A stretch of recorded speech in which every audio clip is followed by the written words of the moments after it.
Alam mo ba, si ano? Si ano? Oo, si ano? Ano? Si ano? Solid mag-advise. Hindi naman ma-apply sa sarili. Jowa niya, hindi daw nag-aahit. Ang kapal! Ang daming jowa! Ngayon, nabuntis! Hindi alam kung sino ang ama. Galit sa teacher dahil mababa ang grade. Hindi naman nag-aaral. Ang yummy ng boyfriend niyang afam. Kaso support! Hiram ng charger. Hindi naman nagsusoli. Yung cute nilang anak, kamukha ng kumpare niya. Niyaya ako mag-date. KKB pala. Nagda-diet daw, pero lagi namang nagsasangyup. Kaya pala employee of the month. Sip-sip kay boss. Ang gandang babae. May putok naman. Laging nagre-reklamo sa gobyerno, pero tiwali yung binoboto. Nakikipag-inuman. Wala namang ambag. Nakipag-break daw sa jowa niya. Kinabukasan sila na ulit. Kaya pala ang liit ng bill sa kuryente. Jumper pala. Kaya pala di lumalabas ng bahay. Nagsasabulab pala. Ang lakas manlait. Akala mo naman maganda.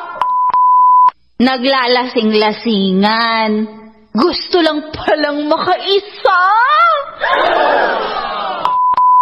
Late na nga pumasok. Maaga pa umuwi. Hindi araw-araw naliligo. Kaya ang baho. Magbabago na daw. Umulit pa rin naman. Dati, panay kain sa mga mamahaling restaurant. Ngayon, kumakain na lang daw ng expired. Marunong daw manghula.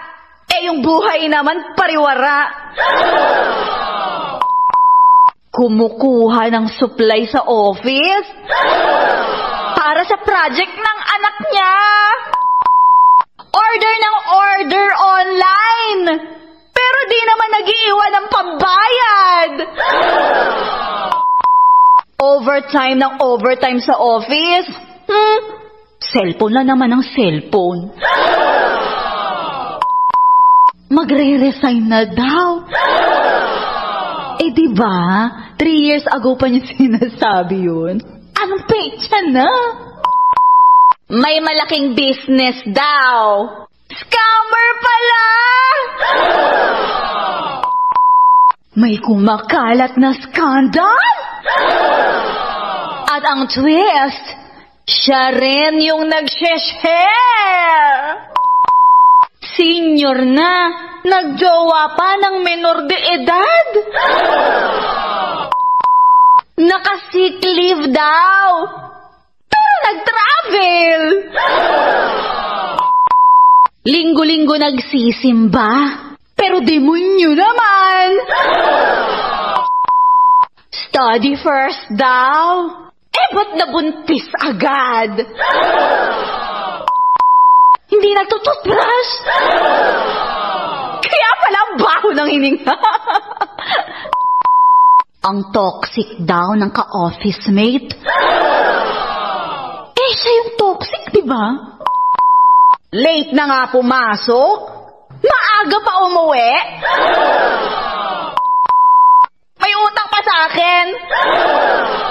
Tapos may bago siyang cellphone? Siya?